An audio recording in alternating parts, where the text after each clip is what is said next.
नरेंद्र मोदी ने हरियाणा में सूरजकुंड में 2 दिन के चिंतन शिविर को वीडियो कॉन्फ्रेंसिंग के जरिए संबोधित किया।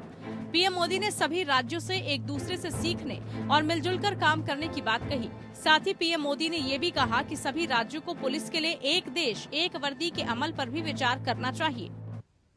जैसे आज देश में one nation one ration card की व्यवस्था बनी है, one nation one mobility card की व्यवस्था हो रही है, वन नेशन वन ग्रिड बना है, one nation one sine language बनी है, वैसे ही पुलिस की वर्दी को भी लेकर भी ऐसी कोई अप्रोच अपनाई जा सकती है।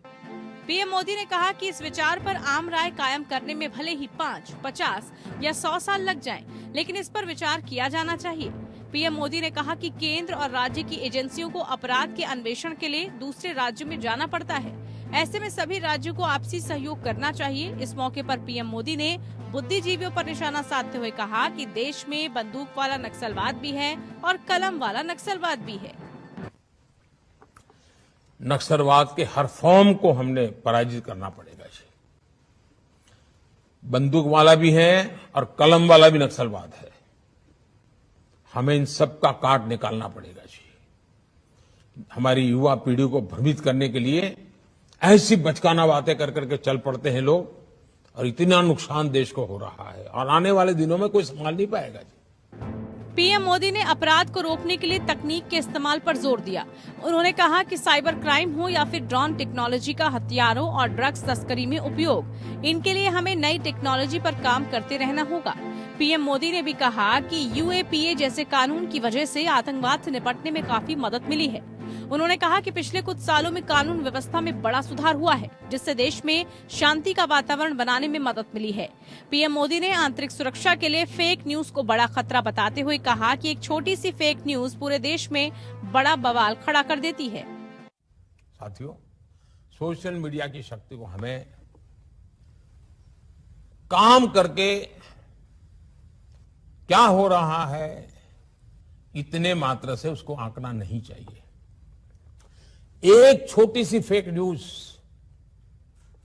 पूरे देश में बड़ा बवाल खड़ा।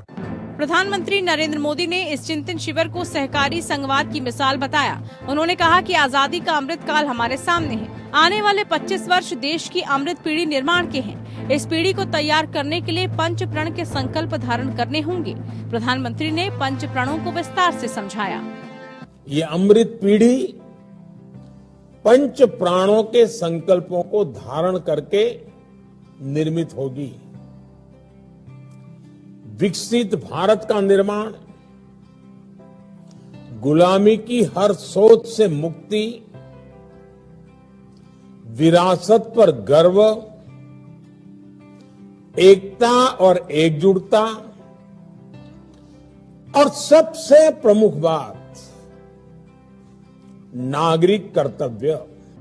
देश की आंतरिक सुरक्षा को लेकर आयोजित इस चिंतन शिविर में राज्यों के बीच बेहतर तालमेल, केंद्र और राज्य के बीच योजनाओं को तैयार करने और उनके अमल से जुड़े मुद्दों पर विचार विमर्श किया गया। इसके अलावा पुलिस आधुनिकीकरण, साइबर अपराध प्रबंधन, आपराधिक न्याय प्रणाली में IT के इस्तेमाल, भूमि सीमा प्रबंधन, तटीय सुरक्षा, महिला सुरक्षा, मादक पदार्थों की तस्करी से जुड़े मुद्दों पर चर्चा की गई है। Bureau report, APN news.